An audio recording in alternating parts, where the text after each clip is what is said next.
My fiancée abruptly left our cake sampling session and sent me a message. "I can't go through with marrying you. I want someone more thrilling. You're not in my league." I informed the bakery to cancel everything. Within an hour, I discovered she had gone directly to her former boyfriend, the very guy who had abandoned her 2 years earlier. 3 days afterward, both she and her ex showed up at my doorstep, clearly distressed.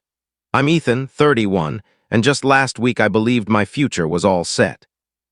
I had been engaged to Kara for 7 months, and we'd been a couple for 2 full years.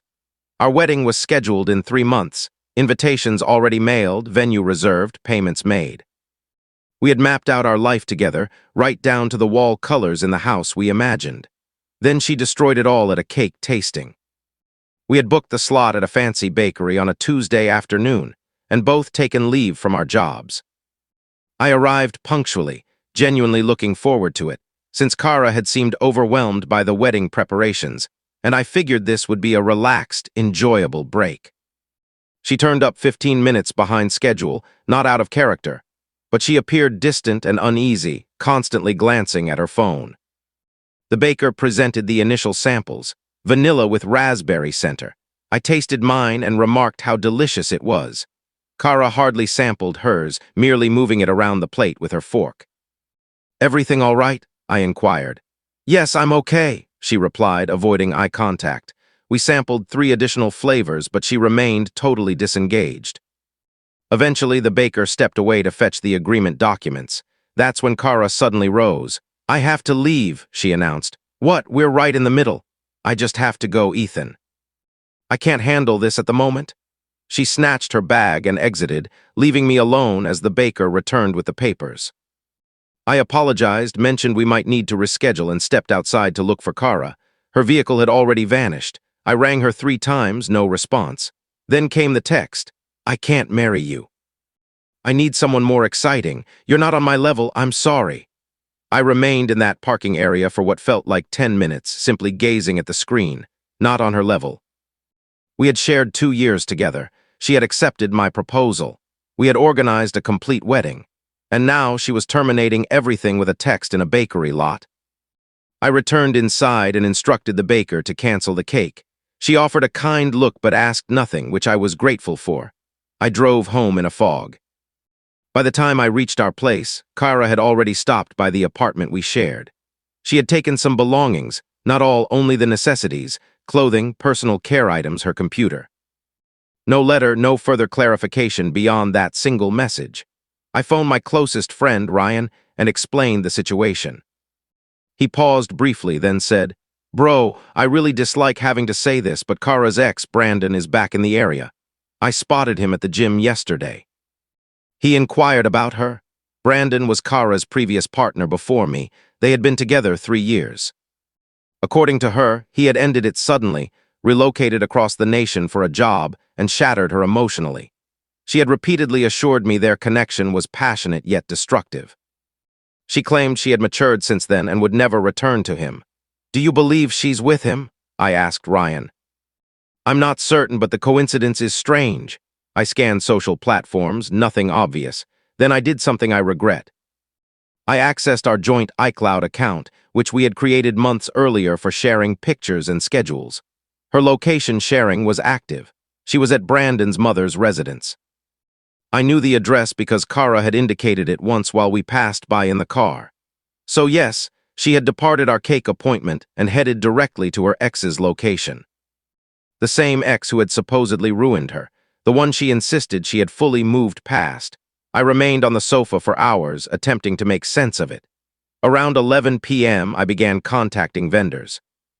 First, the ceremony location canceled. The deposit was gone, but it didn't matter. Next, the food provider canceled.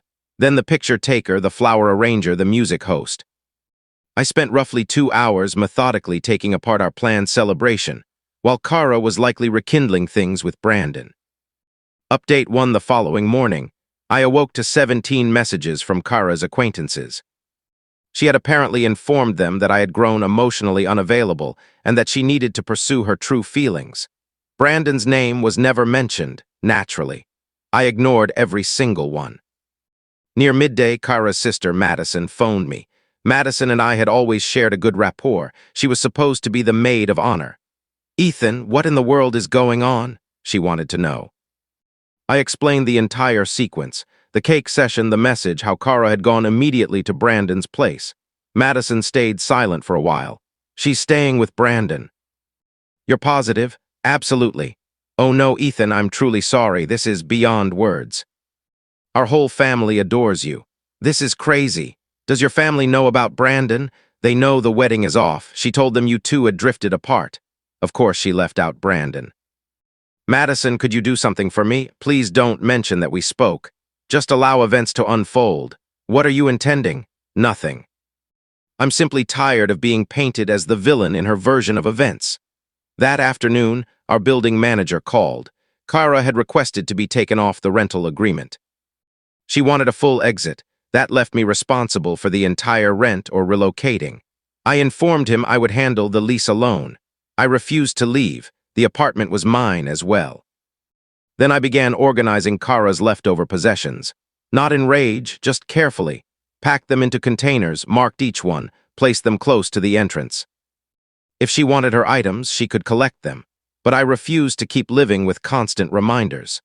2 days following the bakery event, Brandon's number appeared on my caller ID. I didn't know it initially. When I picked up, it was his voice. "Ethan, hi, it's Brandon. I realize this is awkward, but could we discuss something?" "Discuss what?" "It's about Kara." "There seems to be some confusion." I nearly chuckled. "What sort of confusion?" "She informed me that you two had split weeks earlier. She claimed the wedding was already called off and both of you had moved forward." "She said that?" "Yes. She mentioned trying to salvage things, but you were involved with somebody else." "Honestly, I had no idea you were still a couple." "I never would have." "Would never have what? Been intimate with her?" Quiet then. "I'm genuinely sorry. This situation is awful." "Where is she currently?" "She's here at my mom's house. She's been staying since Tuesday." "Put her on." More quiet. Then Kara's voice, quiet and guarded. "Ethan, you told him we had separated weeks back. I was planning to end it. I had been considering it for. Thinking about it isn't the same as actually ending it, Kara.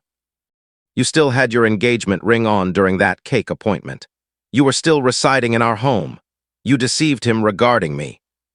And you deceived me regarding him. I didn't deceive anyone. You definitely did. You exited that bakery and went straight to him. It wasn't about needing excitement in general. It was specifically him, just admit it." She began sobbing. "I never intended for things to unfold this way." "Then how exactly did you plan it? Were you going to hold off until after the ceremony?" "That's unfair." "You know what's unfair?" "Messaging your fiancé that he's beneath you while you're in a parking area, moments from being intimate with your ex." "That's unfair." I ended the call. My hands trembled. Brandon rang again right away. I sent it to voicemail. Update 2 on the 3rd day following the bakery incident. I was home, still wearing lounge clothes, still trying to absorb it all when someone knocked. I opened the door to see Kara and Brandon standing together. Both appeared exhausted. Kara's eyes were red from tears. Brandon seemed tense and uneasy. "What do you need?" I asked, staying in the entrance. "May we step inside?" Kara requested. "We have to speak with you." "No, say whatever it is from right there," Brandon chimed in. "Listen, man, everything is completely chaotic. Kara assured me you two were finished and I trusted her. I feel horrible about it." "Great, feel horrible elsewhere." "Ethan, please," Kara said. "Can we at least converse like mature people?" "Mature people don't destroy their partnerships with a text, Kara. What exactly do you want?" She drew a trembling breath. "I made a terrible error. I became frightened about the marriage. I freaked out, and I turned to Brandon because he seemed comfortable and known. But now I understand that I truly love you. I want to repair us." I looked straight at her. "You want to repair us?" "Yes, I realize I caused you pain, but everyone messes up sometimes. We could attend therapy. We could delay the wedding. Anything you require." "What's different now?" I questioned. 3 days ago I wasn't in your league. What's changed?" She looked briefly at Brandon. He turned his gaze aside. "Brandon and I discovered we no longer fit together," she explained cautiously. "We've both grown. It wasn't the same as I recalled. So you're returning because things failed with him." "That's your offer." "That's not my meaning." "That is precisely your meaning. You tested whether another option was better. It was. Now you want the reliable choice back. Brandon spoke again. For whatever it's worth, I told her coming here was a poor decision. You deserve far more than this. Thanks for the input, I replied coolly, from the person who was intimate with my fiancée. Ex-fiancée, Kara murmured. Correct, I said. Ex. At least you got that part accurate. Ethan, please. Your belongings are boxed near the entrance. I'll set them outside tomorrow morning. Don't reach out anymore. It's over. You won't even think about. Think about what? Accepting back the person who labeled me dull and fled to her ex the moment reality hit. No, Kara. I'm not thinking about it, she cried more intensely. Brandon reached for her shoulder, but she pulled away. I'm sorry, she said between sobs. I'm really sorry. I know you are. You're sorry it collapsed with him. You're sorry you now face results. But you're not sorry for how you treated me. If you truly were, you wouldn't show up begging for another opportunity. You'd apologize and let go. I shut the door. I stood listening as they spoke quietly in the corridor for several minutes until they departed. Update 3 the next morning, I placed Kara's boxes on the porch. She arrived near 10 a.m. to retrieve them. From the window, I observed her loading them into Brandon's vehicle. Apparently, he was assisting with the move. They didn't knock or attempt further conversation. Over the following week, the complete picture emerged via shared friends. It turned out Kara and Brandon had been messaging for roughly a month prior to his return to the city. Nothing physical occurred until after she ended things with me, at least according to both of them. Emotionally, however, she had already detached. Many friends felt hurt for me and distanced themselves from her. A handful supported her, claiming I was overly strict and that forgiveness should be possible. I quietly let those connections drift. Kara's relatives contacted me separately. Her mother expressed deep regret, saying she felt embarrassed by Kara's actions. Her father offered to reimburse my share of the wedding expenses. I politely refused but thanked him. Madison stayed in contact, sharing updates I hadn't requested but quietly appreciated. The most notable news arrived 3 weeks later.